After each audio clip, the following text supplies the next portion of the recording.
Hello बच्चा लोग, कैसे हो? होप करता हूँ सब लोग बढ़िया होंगे। आज का जो चैप्टर है, आज हम 11th का दूसरा चैप्टर बेसिक अकाउंटिंग टर्म हम पढ़ने जाएंगे। एनसीईआरटी देखोगे तो तुमको थोड़ा सा दूसरा और पहला चैप्टर एक ही मिल जाएगा, तो उसमें कंफ्यूज मत होना। बाकी सारी बुक्स में आपको ये बेसिक अकाउंटिंग टर्म्स के ही नाम से जाना जाता है, चाहे इसको चैप्टर 1, 2 में ही इंक्लूड करो।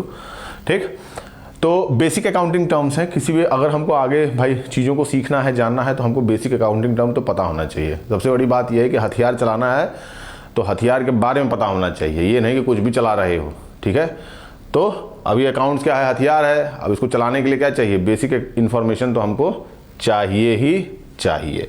चलो ठीक है, अब हम इसको स्टार्ट करते हैं। बेसिक अकाउंटिंग टर्म्स, इसमें जो पहला जो इन्फॉर्मेशन आता है या पहले इन्फॉर्मेशन की बात करता है, जो बात करता है बिजनेस ट्रांजैक्शंस की। किसकी बात करता है बेटा? पहले इन्फॉर्मेशन बात करता है बिजनेस ट्रांजैक्शंस की। बिजनेस ट्रांजैक्शन, भाई पहला ही पॉइंट है बिजनेस ट्रांजैक्शंस का। अकाउंटिंग टर्म का मतलब ही क्या हो गया कि भैया धंधा स्टार्ट हो रहा है।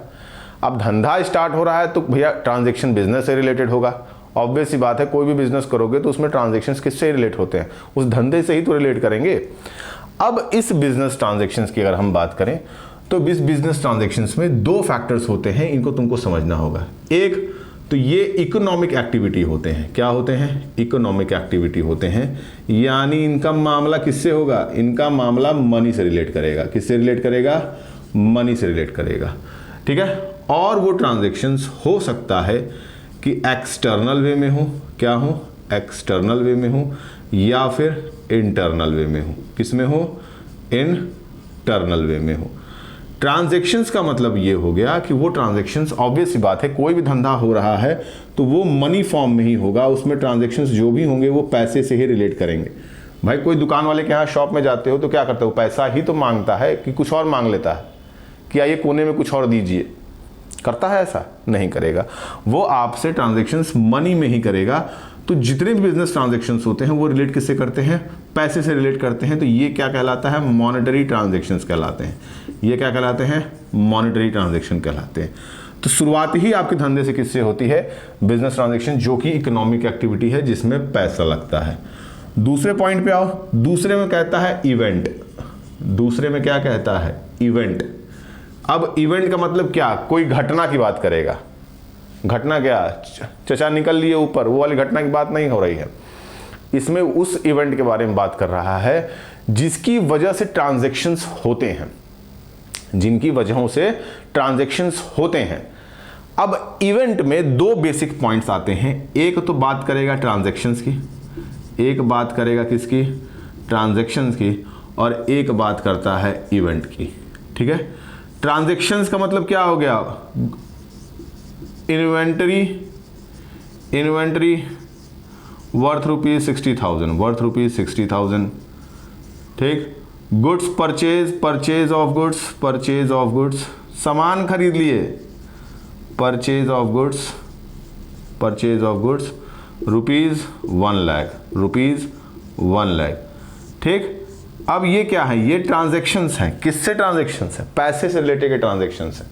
भाई मामला किसका है? पैसे का ही तो है। सारा मामला तो कैश का ही है। अब इवेंट का मतलब क्या होता है कि कॉन्सिक्वेंसेज ऑफ दिस ट्रांजैक्शंस। अब इन ट्रांजैक्शंस की वजह से कुछ इवेंट्स क्रिएट होंगे। तुमसे कहेगा कि प्रॉफिट कैलकुलेट करो। क्या कैलकुलेट करो? प्रॉफिट कैलकुलेट करो। तो प्रॉफिट कैसे कैलकुलेट होगा? कोई सामान था जिसको तुमने बेचा 4 लाख में, कोई सामान था जिसको बेचा तुमने 4 लाख में, उसको तुमने खरीदा था कितने का? परचेज किया था कितने का भैया? उसको परचेज किया था 3,60,000 का। 3,60,000 का 40,000 तुम्हारी क्या हो गई? ये 40,000 तुम्हारे क्या हो गए? प्रॉफिट हो गया। ठीक है, तो ये कहलाता है क्या? ये कहलाता है इवेंट। ये क्या कहलाता है भैया? इवेंट कहलाता है। अब देखो तीसरी पॉइंट आएगी बात। तीसरी पॉइंट में बात करेगा किसकी? अकाउंट्स की। किसकी बात करेगा? अकाउंट्स की। अब तुमको पता है कि सारे ट्रांजैक्शंस तुम्हारे किस में हो रहे हैं? मॉनेटरी टर्म में हो रहे हैं। पैसे से ही रिलेट हो रहा है। किससे हो रहा है भैया? पैसे से रिलेट हो रहा है। और ये ट्रांजैक्शंस किसके साथ हो रहे हैं? ह्यूमंस के साथ हो रहे हैं। किसके साथ हो रहे हैं? ह्यूमंस के साथ हो रहे हैं। और ह्यूमंस क्या होते हैं? धोखेबाज होते हैं। और ये एरर भी करते हैं। क्या करते हैं? एरर भी करते हैं। यानी फ्रॉड भी करेंगे और एरर भी करेंगे। तो अगर ट्रांजैक्शन पैसे से रिलेट हो गया, जहां मामला पैसे से है, और सबसे बड़ी बात है कि तुम धंधा कर रहे हो, तो धंधा में पैसा is one of the important thing. तो यहां पे अकाउंट्स का मतलब क्या होता है कि ये किसी स्पेसिफिक टर्म में या किसी एक स्पेसिफिक ट्रांजैक्शंस को एक जगह सिंगल यूनिट में, किसमें भैया, सिंगल यूनिट में लिखा जाता है। किसमें लिखा जाता है? सिंगल यूनिट में लिखा जाता है। मैं बोलता हूं कि मोहन से तुम्हारी खरीद फरोख्त हो रही है। मोहन तुम्हारा क्या है? मोहन के साथ तुम सामान खरीदते हो और बेचते हो। तो अगर मोहन के साथ सामान खरीद रहे हो, बेच रहे हो, तो इसका मतलब क्या हो गया? मोहन के लिए अलग से अकाउंट बनाना पड़ेगा। मोहन के लिए एक अलग अकाउंट बनाना पड़ेगा कि नहीं बनाना पड़ेगा? मोहन का एक अकाउंट होगा जिसमें मोहन से रिलेटेड जो भी ट्रांजैक्शंस होंगे, उन ट्रांजैक्शंस को क्या करेंगे? हम लिखेंगे। ठीक, मोहन से कितना सामान लिए, मोहन को कितना सामान दिए, मोहन के पास पैसा कितना उधारी है, मोहन से हमने कितना पैसा लिया, ये सारे मामले किस में जाते हैं? अकाउंट्स में जाते हैं। अगला पॉइंट देखो, अब क्या आता है? अब आता है तुम्हारा चौथा, क्या? चौथा आता है कैपिटल। चौथा क्या आता है? कैपिटल आता है। कैपिटल का मतलब क्या हो गया भैया? ये पैसा जो होता है ये ओनर लगाता है किसमें? ओनर लगाता है बिजनेस में। किस में लगाता है भैया? धंधे में लगाता है। ठीक है, एक तरह से ये जो ओनर होता है, फर्म इसको ट्रीट करती है किसकी तरह? पर्सनल अकाउंट की तरह। किसकी तरह भैया? पर्सनल अकाउंट की तरह। और दूसरी तरफ ये लायबिलिटी भी होती है। ये क्या होती है? लायबिलिटी भी होती है। किसके लिए? फर्म के लिए। किसके लिए भैया?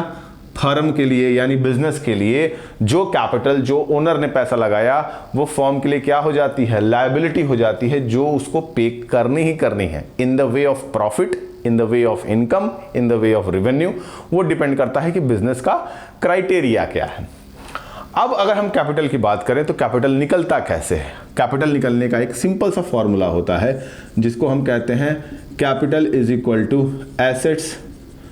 Assets minus liabilities. Assets minus liabilities. अब तुम्हारी कंपनी के पास कुछ एसेट्स होंगी, मान लो कैश है, मान लो स्टॉक है, मान लो मशीनरी है, मान लो तुम्हारे पास कोई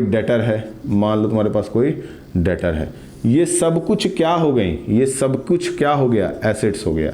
ये क्या हो गया? एसेट्स हो गया। इसमें से तुमने क्रेडिटर को, किसमें भैया? क्रेडिटर को कोई लोन था, इनको जब तुमने माइनस कर दिया, इसमें से तुमने जब इसको माइनस कर दिया, लायबिलिटी को माइनस कर दिया, तो तुम्हारा क्या आ जाएगा? तुम्हारा कैपिटल आ जाएगा। बात समझ में आई? ठीक है, जब हम एसेट्स में से लायबिलिटीज को माइनस कर देते हैं तो हमारी कैपिटल आ जाती है। ये कैपिटल जो होती है ये ओनर का फंड होता है जिसने बिजनेस में पैसा लगाया था। खुद सोचो, तुम धंधा करने बैठोगे तो क्या करोगे? बाप का पैसा उड़ाने के लिए बैठे होगे, राजा आज मिला है पैसा सब उड़ा देंगे? नहीं ना। वो पैसे का इस्तेमाल तुम किस लिए करोगे कि तुमने जो उस बिजनेस में पैसा लगाया उससे तुमको क्या मिले? प्रॉफिट मिले, उससे तुम्हारी इनकम जनरेट हो। खाली मजा लेने के लिए खोले हो? कुछ नहीं, काम है, चलेंगे आराम करेंगे, छोड़ो यार, दुनिया में कुछ रखा थोड़े ना है, बाप का पैसा ऐसा उड़ा देंगे। ऐसा तो करेंगे नहीं। आप धंधा कर रहे हैं तो धंधे में आपके पास कुछ एसेट्स होंगे। अरे हवा में तो धंधा करोगे नहीं। अगर तुम एक ठेला भी लगाते हो तो वो ठेला भी तुम्हारे लिए क्या है? एसेट्स है। उस पर तुम चाय बेचते हो तो चाय की जो टपरी जो तुमने चाय का जो सामान खरीदा है वो क्या है? एसेट्स है। जब तुमने किसी से उधारी ले लिया तो वो तुम्हारे लिए क्या हो जाएगी? लायबिलिटी हो जाएगी, क्योंकि तुमको उसको पैसा देना है। इन जब दोनों चीज़ों को जब तुम माइनस करते हो तो तुमको एग्जैक्ट अमाउंट पता चलता है कि उस धंधे को चलाने में कितना कैपिटल लगाया गया। ठीक, अब देखो, अब पांचवा पॉइंट देखो। पांचवा पॉइंट बात करता है किसकी? ड्राइंग की। पांचवा बात करता है ड्राइंग की। अब ये ड्राइंग का मतलब क्या होता है? वो पैसा, वो मनी, वो ट्रांजैक्शन, वो मनी का ट्रांजैक्शन, मनी का भी ट्रांजैक्शन हो सकता है या फिर गुड्स का भी ट्रांजैक्शन हो सकता है। किसका हो सकता है भैया? गुड्स का भी ट्रांजैक्शन हो सकता है। ये जो भी ट्रांजैक्शन होते हैं ये कौन करता है? ये ओनर करता है। कौन करेगा? ओनर करेगा। और जब ये खुद के पर्सनल यूज के लिए करे, किसके लिए करे? पर्सनल यूज़ के लिए, पर्सनल यूज़ के लिए करे तो इसका मतलब क्या हो गया, वो ड्राइंग हो गई। मेरी बात को समझो, तुमने शादी कर ली, बढ़िया धंधा चल रहा है, दुकान खोले हो मिठाई की, हमारी मेहरारू आती है, कहती है कि ऐसा है जी कि हमको चाहिए 9 लखा हार हैं, तुम धीरे से उसमें से निकालते हो, जो पैसा रखने वाला जो होता है उसी में से निकाले, कहे 50,000 चलो आओ चलते हैं तुम्हारे लिए हार लेंगे। किसके लिए, ये पर्सनल यूज़ के लिए हो गया। जब तुमने धंधे में से पैसा निकाल के अपने लिए, अपनी खुद की मर्जी के लिए, अपने पर्सनल यूज़ के लिए जब तुमने इस्तेमाल कर लिया, वो क्या कहलाएगा, ड्राइंग्स कहलाएगा। ठीक है, तुम्हारा बेटा दुकान में आता है, मारता है गुलाब जामुन के धुर्रा उड़ा देता है एकदम, एक पीस खाने की जगह 100 पीस मारता है, ये क्या हो गया, ये भी ड्राइंग्स हो गया। किसका, गुड्स का ड्राइंग हो गया। ठीक है, अगर वो नहीं खाता तो 100 रसगुल्ला बेचते ना, तो ये यही मामला है। तो अगर ड्राइंग का मतलब क्या हो गया कि ड्राइंग का मतलब किसके लिए हो गया, या तो मनी ट्रांजेक्शन होगा या गुड का ट्रांजेक्शन होगा, जो ओनर अपने पर्सनल यूज के लिए करता है। ठीक है, उसको हम क्या कहते हैं, उसको हम ड्राइंग्स कहते हैं। आगे चलो, अब अगला आता है लायबिलिटी। अब क्या आएगा भैया, लायबिलिटी आएगी। लायबिलिटी का मतलब क्या हो गया, इसको समझ लो, सीधी सीधी बात कहेगा, उधारी। वो पैसा जो ओनर या ओनर नहीं, बिजनेस ने जो पैसा किसी दूसरे से लिया हो और उसको उस पैसे को वापस करना हो। मेरी बात को समझो, तुमने एक धंधा खोले, तुम्हारा एक दोस्त राम था, ठीक है, उस राम से कहे कि ऐसा है यार कि हमको 1 लाख रुपया दे दो। क्या दे दो भैया, 1 लाख रुपया हमको दे दो, हम तुमको क्या करेंगे, वापस कर देंगे। ये क्या हो गया, ये तुम्हारी लायबिलिटी हो गई कि उस पैसे को तुमको क्या करना है, वापस करना है।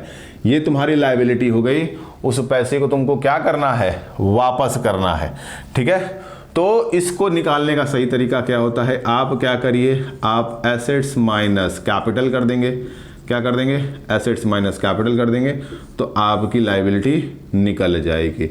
जो भी अमाउंट आपको क्या करना हो, वापस करना हो, या आपके ऊपर उसकी उधारी हो, ठीक है, जो आपको वापस करना है, ये लायबिलिटी कहलाती है। आगे आओ, अब ये लायबिलिटी जो होती है ये कितने प्रकार की होती है, how many types of there liability. एक तो तुम्हारी हो गई इंटरनल लायबिलिटी, एक तो कौन सी हो गई, इंटरनल लायबिलिटी, ठीक है। और जो दूसरी होती है इसको कहते हैं एक्सटर्नल लायबिलिटी। किसको कहते हैं, एक्सटर्नल लायबिलिटी, ठीक है। इंटरनल लायबिलिटी जो होती है ये वो होती है जो ओनर का फंड होता है। क्या होता है, ओनर्स फंड जो होता है, जो बिजनेस में इस्तेमाल हुआ। किस में इस्तेमाल हुआ, बिजनेस में इस्तेमाल हुआ। दूसरा तुम्हारा क्या हो गया, प्रॉफिट हो गया। क्या हो गया, प्रॉफिट हो गया। ये भी तो बांटोगे किससे, ओनर से। पैसा लेके जाएगा कहाँ, एज अ कंपनी पैसा लेके आप जाएंगे कहाँ, ये प्रॉफिट तो आपको किससे करना है, बांटना है। किससे, ओनर से। तो ये आपकी लायबिलिटी हो गई। ओनर्स फंड, जिसने जो धंधे में पैसा लगाया है, वो धंधे से तो यही कहेगा ना कि भैया हमको हमारा पैसा दो। मैं खुद सोचो कि तुम एक छोटी सी दुकान भी डालते हो तो तुम्हारा यही ना रहेगा कि उससे हमारा पैसा आएगा, कि ऐसा ही खाली मन कर रहा है, दिन में कोई काम नहीं, चलो यही चलते हैं और कुछ काम ही नहीं है हमारे पास। तो ये ओनर्स फंड्स जो होते हैं या प्रॉफिट्स जो होते हैं, ये इंटरनल लायबिलिटी होती है। किसकी, बिजनेस की, जो कि ओनर को या उनके मेंबर्स को देना होता है। एक्सटर्नल लायबिलिटी क्या होती है, एक्सटर्नल लायबिलिटी देखो जो बाहर से लेते हो, इसमें आता है long term loan. Long term जो लोन होता है वो 1 ईयर से ज़्यादा, 1 ईयर से लेके 5 ईयर के बीच में जो अमाउंट हमको क्या करना होता है, पेमेंट करना होता है। 1 ईयर से ज़्यादा या 5 ईयर से कम के बीच में जो अमाउंट हमको पेमेंट करना होता है। कहीं कहीं बुक में 3 साल भी दिया है, मगर ऐसा नहीं होता है। अब देखो क्या होता है, कौन कौन सी इसमें आएंगे। अब इसमें आएगा लॉन्ग टर्म में, अगर लॉन्ग टर्म लोन की बात हो जाएगी, उसके बाद डिवेंचर हो जाएगा। ये सब पैसा क्या करना है तुमको बाद में देना है, या बाद में करके 1 से लेके 5 साल के बीच में इनको पेमेंट करना है। या तो इसको लॉन्ग टर्म लोन कहिए या लॉन्ग टर्म लायबिलिटी कहिए, इट डिपेंड अपॉन यू, क्या आपको सही लगता है। दूसरी कौन सी लायबिलिटी होती है, दूसरी लायबिलिटी होती है करंट लायबिलिटी। दूसरी कौन सी लायबिलिटी होती है भैया, दूसरी होती है करंट लायबिलिटी। अब ये किस चिड़िया का नाम है, ये जो विद इन 1 ईयर के अंदर पेमेंट हो जाए, विद इन 1 ईयर के अंदर पेमेंट हो जाए, 1 साल के अंदर जिसकी पेमेंट हो जाए, इसको हम क्या कहते हैं? करंट लायबिलिटी कहते हैं। कौन कौन सी हो गया भैया? देखो, ये हो गया bank overdraft, bank overdraft, bank overdraft, ठीक है। उसके बाद से कौन सा अमाउंट आएगा? उसके बाद से अमाउंट आएगा तुम्हारा बिल्स पेबल का, और तुम्हारा बस हो गया, और क्या? Bills payable. और कौन सा आएगा? Bills payable, bills payable. ये क्या हो गई? तुम्हारी करंट लायबिलिटी हो गई, ठीक। अब देखो बात आती है किसकी? अब बात आती है एसेट्स की। किसकी बात आती है? एसेट्स की बात आती है। किसकी बात आती है भैया? एसेट्स की। एसेट्स का मतलब क्या हो गया? एसेट्स की मतलब वो चीजें जिनका इस्तेमाल आप तो या तो प्रोडक्शंस के लिए कर रहे हो या सेल के लिए कर रहे हो, कमोडिटी को बेचने के लिए। कहने का मतलब क्या हो गया कि जिससे आपकी क्या हो जाए? प्रोडक्शन कैपेसिटी इंक्रीज कर जाए, जिससे आपकी क्या कर सके? प्रोडक्शन कैपेसिटी इंक्रीज कर सकें, प्रोडक्शन कैपेसिटी को इंक्रीज कर सकें, जिससे आप कैपिटल फॉर्म कर सकें, जिससे आप क्या कर सकें? कैपिटल फॉर्म कर सकें। अरे कैपिटल फॉर्मेशन होगा ना एसेट्स की वजह से। मैंने सोचो, बोलो, तुमने एक बिल्डिंग बनाई, तुमने एक बिल्डिंग बनाई, इस बिल्डिंग में तुमने मशीन रखा, इस बिल्डिंग में तुमने क्या रखा? मशीन रखा। इससे तुम प्रोडक्ट बनाने लगे। क्या बनाने लगे?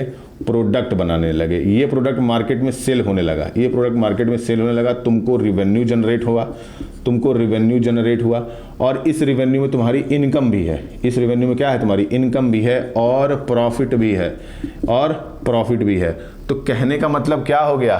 तुम एक फैक्ट्री डालते हो, तुम एक दुकान डालते हो, उसमें जो तुमने एसेट्स रखी हैं, उसमें प्लांट एंड मशीनरी रखे, किस लिए रखे हो? सर पे लाद के भगवान के पास लेके जाओगे?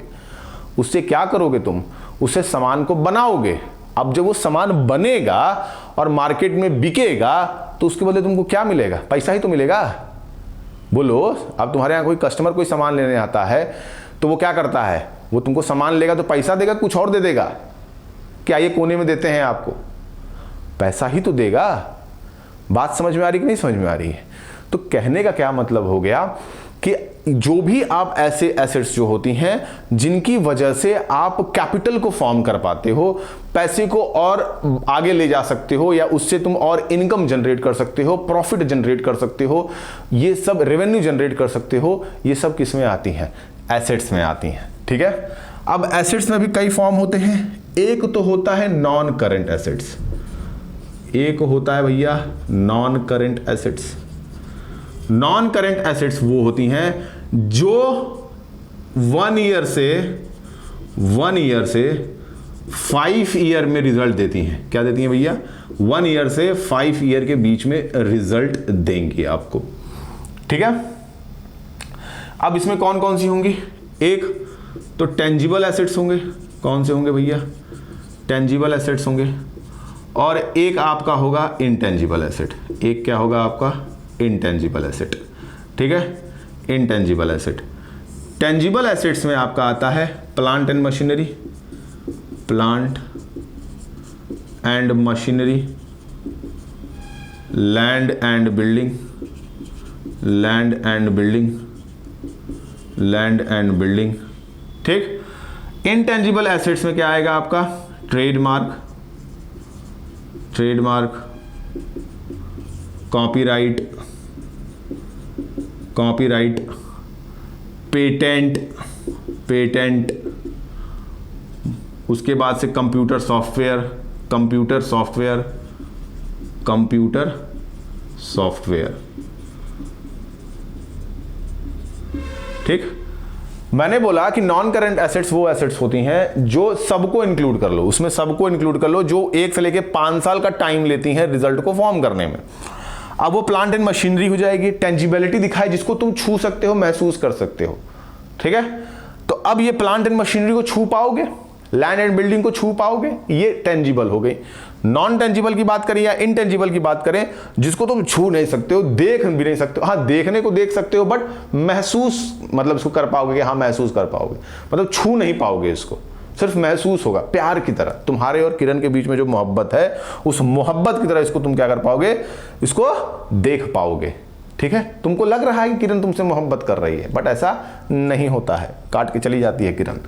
आओ देखो, ट्रेडमार्क, कॉपीराइट, पेटेंट, तुमने कोई ऐसा सामान बनाया जो सिर्फ तुम्हारे अलावा और कोई नहीं बना सकता, ऐसी टेक्नोलॉजी तुमने बना दी कि तुम्हारे अलावा कोई बना ही नहीं सकता, वो कहोगे क्या, पेटेंट हो गया। ठीक, कंप्यूटर सॉफ्टवेयर, कोई कंप्यूटर सॉफ्टवेयर बताया। माइक्रोसॉफ्ट के जितने भी सॉफ्टवेयर हैं वो माइक्रोसॉफ्ट ही बेच सकता है, दूसरा तो कोई बेच नहीं सकता है। तो ये सब क्या हो गए, ये सब इनटेंजिबल एसेट्स में आते हैं। ठीक है, अब एसेट्स में ही एक फॉर्म होता है जिसको हम कहते हैं क्या, करंट एसेट्स। क्या कहते हैं भैया, करंट एसेट कहते हैं। अब करंट एसेट का मतलब क्या हो गया, करंट एसेट का मतलब ये हो गया, ये वो एसेट्स होती हैं, करंट एसेट्स का मतलब वो एसेट्स होती हैं जो रिजल्ट तुरंत देती हैं तुमको, वो रिजल्ट तुमको तुरंत देंगी, यानी कि वो पेमेंट तुमको तुरंत मिल जाएगा, रिजल्ट तुरंत तुमको मिल जाएगा। और देखो कौन आएगा करंट एसेट्स में भैया, इसमें आएगा कौन, डेटर, इसमें कौन आएगा, डेटर, बिल्स रिसीवेबल, ये तुम्हारे क्या होते हैं, ये तुम्हारे क्या होते हैं, करंट एसेट्स होती हैं, करंट एसेट्स होती हैं। कैसे, देखो तुमसे किसी ने पैसा लिया, तुम्हारा मित्र श्याम, तुम्हारा मित्र श्याम तुमसे कहता है, फोन करके कहता है कि अरे यार ये ऐसा है कि हमको 1000 रुपया उधारी दे दे, तो तुमको हम कल दे देंगे, परसों दे देंगे, नरसों दे देंगे, तरसों दे देंगे, अगले महीने ले लेना।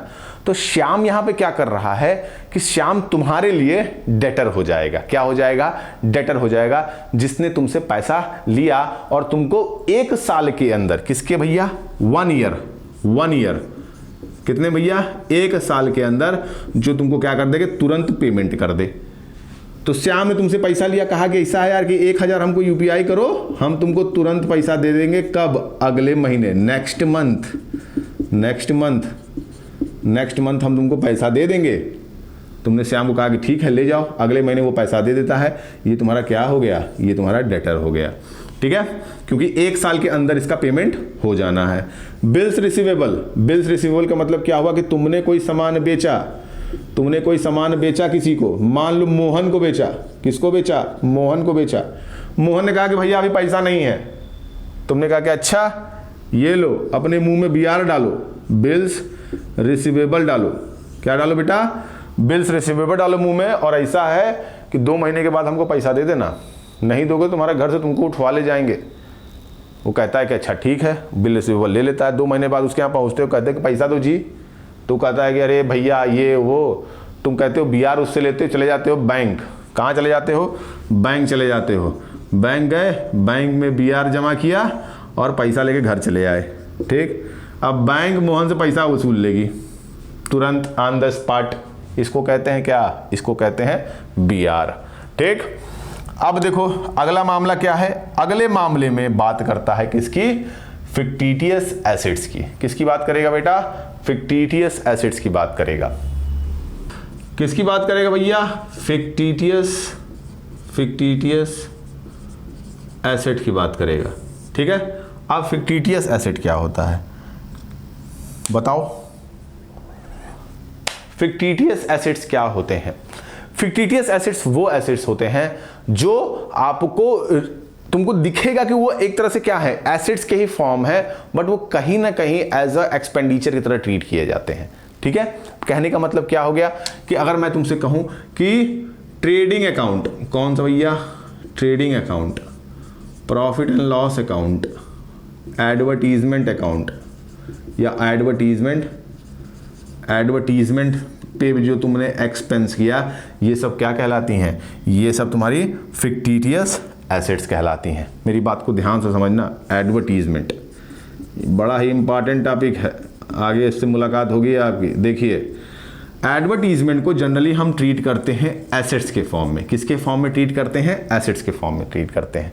तुमने क्या किया कि तुमने कहा कि तुमने दुकान डाली, तुम एडवर्टीजमेंट करने लगे कि हमारे यहाँ खुली है मिठाई की दुकान, आइए हमारे यहाँ मिठाई लीजिए। अब तुमने क्या किया कि उस पर 5 लाख रुपए खर्च किए। कितने खर्च किए भैया, 5 लाख रुपए खर्च किए। अब ये 5 लाख रुपए को तुमने क्या किया, 5 सालों में बांट दिया। क्या किया भैया, 5 सालों में बांट दिया। ये लो 5 साल तक इसका हम मजा लेंगे, 5 लाख खर्चा किए हैं, 5 लाख एडवर्टीजमेंट 5 साल के लिए। हर साल इसको क्या करोगे, हर साल ये राइट ऑफ होता जाएगा, हर साल ये क्या होता जाएगा, राइट ऑफ होता जाएगा। और जो पैसा हर साल बचता जाएगा, जो अमाउंट बचता जाएगा, वो तुमको क्या होगा, वो हमेशा किसकी तरह ट्रीट होगा, वो हमेशा एसेट्स की तरह ट्रीट होगा। ठीक है, तो ये कहलाता है फिक्टिटियस एसेट्स। अब जो बात आ रही है वो आ रही है किसकी, वो बात आएगी कैपिटल रिसिप्ट की और किसकी, और रेवेन्यू रिसिप्ट की। देखो कैपिटल रिसिप्ट और revenue receipt, capital receipt, capital receipt and revenue receipt, revenue receipt. मेरी बात को ध्यान से सुनना।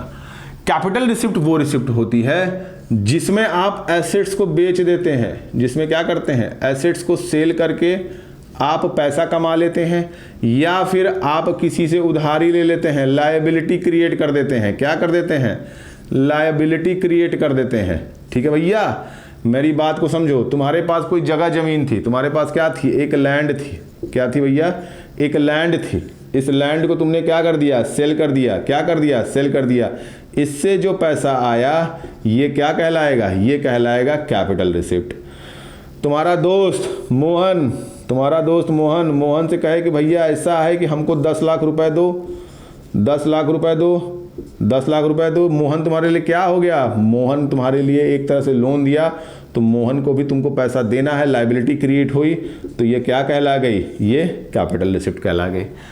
रेवेन्यू रिसिप्ट, रेवेन्यू रिसिप्ट से ना एसेट्स की कोई सेल होती है, एसेट्स ना बेचते हो, ना किसी तरह की उधारी होती है, ना किसी तरीके की उधारी होती है, ना एसेट्स की सेल होती है, ना किसी तरह की उधारी होती है।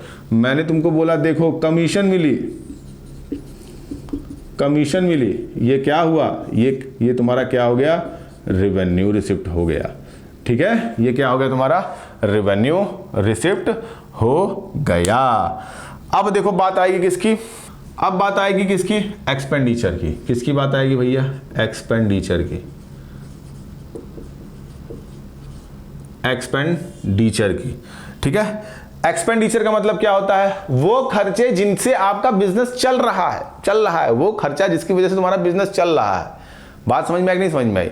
तुमने कहने का मतलब क्या हो गया कि जिस भी एक्सपेंडिचर से, जिन भी खर्चों से तुम्हारा क्या चले, तुम्हारा धंधा चल रहा है, उसको हम क्या करते हैं, उसको हम कहते हैं एक्सपेंडिचर।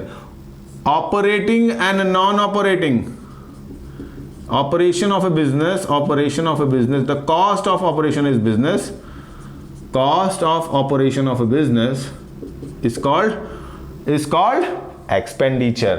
जिसकी वजह से आपका धंधा चल रहा है, इसको हम कहते हैं एक्सपेंडिचर या खर्चे, खर्चा।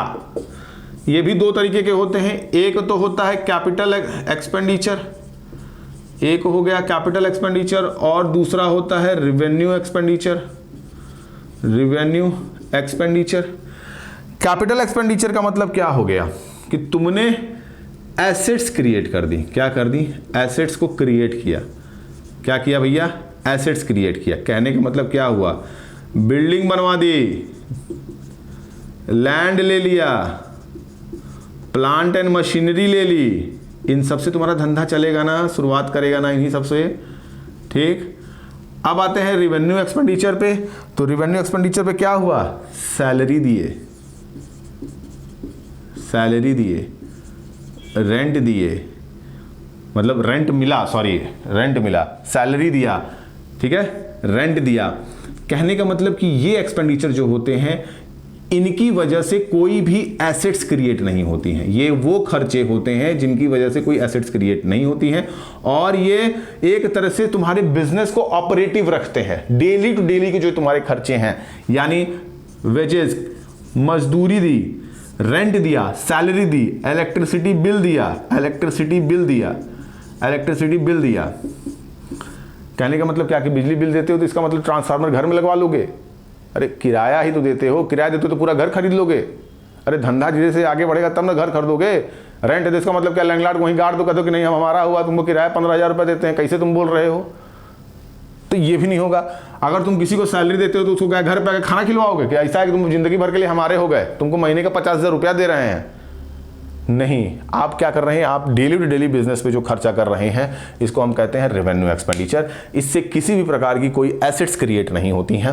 कैपिटल एक्सपेंडिचर की वजह से एसेट्स की क्रिएशन होती है, यानी तुमने बिल्डिंग खरीद ली, तुमने लैंड खरीद लिया, तुमने प्लांट एंड मशीनरी लगवा दी, ये सब क्या कहलाएंगे? ये सब तुम्हारे कहलाएंगे एक्सपेंडिचर। इसके बाद आता है क्या? इसके बाद आता है इनकम। इसके बाद क्या आएगी? इनकम आएगी। इसके बाद आएगा भैया इनकम। इनकम का मतलब क्या हो गया बताओ? इनकम का मतलब हो गया कि जब रिवेन्यू में से एक्सपेंसेस को क्या कर देते हो? माइनस कर देते हो। एक्सपेंसेस को माइनस कर देते हो। और यही कॉन्सेप्ट आता है प्रॉफिट के साथ भी। दोनों में कंफ्यूज मत होना। प्रॉफिट का मतलब क्या होता है? Total revenue minus total expenses. अब दोनों में कंफ्यूज मत होइएगा। यहां पे अगर इनकम की बात किया है तो इनकम में रेवेन्यू और एक्सपेंसेस को आपको क्या करना है? माइनस करना है। रेवेन्यू और एक्सपेंसेस को अगर आप माइनस करते हैं तो आपकी इनकम जनरेट होती है। मैंने कहा कि तुमने सेल किया, एक बार की सेल हुई, मान लो कि इस महीने की अगर हम बात करें, जुलाई की बात करें, तो जुलाई में तुमने 5 लाख की सेल की, 5 लाख की सेल की और 4 लाख का सामान था। कितने का था भैया? 4 लाख का सामान था। तो 1 लाख रुपए तुम्हारी क्या हो गई? 1 लाख रुपए तुम्हारी इनकम हो गई। प्रॉफिट की बात करेगा तो ये पूरे साल में एक बार अकाउंटिंग ईयर के एंड में जो होता है ये पता चलता है कि तुम्हारे धंधे में तुमको नुकसान हुआ कि प्रॉफिट हुआ। तो दोनों तो कहेंगे वही बात, बट इनकम आपके डे टू डे इनकम की बात करेगा, मंथ टू मंथ की इनकम की बात करेगा, क्वार्टर टू क्वार्टर इनकम की बात करेगा, ईयर टू ईयर की बात करेगा। बट प्रॉफिट जो निकलता है वो पूरे साल के अंत में, अकाउंटिंग ईयर के एंड में ही निकलता है, जिसमें आप टोटल रेवेन्यू को टोटल एक्सपेंस में से माइनस कर देते हैं तो आपका क्या निकल जाता है? प्रॉफिट निकल जाता है। ये रहे इसके आधे पार्ट। बाकी आधा पार्ट मैं अगले पार्ट में बना दूंगा। आप उसको देखिए, समझिए और उसको देख लीजिए। खैर, इसको पढ़ते हो, इसके साथ बुक भी देख लोगे, तुम्हारा सारा कॉन्सेप्ट क्लियर हो जाएगा। और अगर अच्छा लगा हो तो लाइक करो, शेयर करो, सब्सक्राइब करो। और अच्छा क्यों नहीं लगेगा तुम्हें? एकदम लगेगा। लाइक करो, शेयर करो, सब्सक्राइब करो, अपने दोस्तों के साथ इसको बांटो। बाकी मिलते हैं कल। बाय।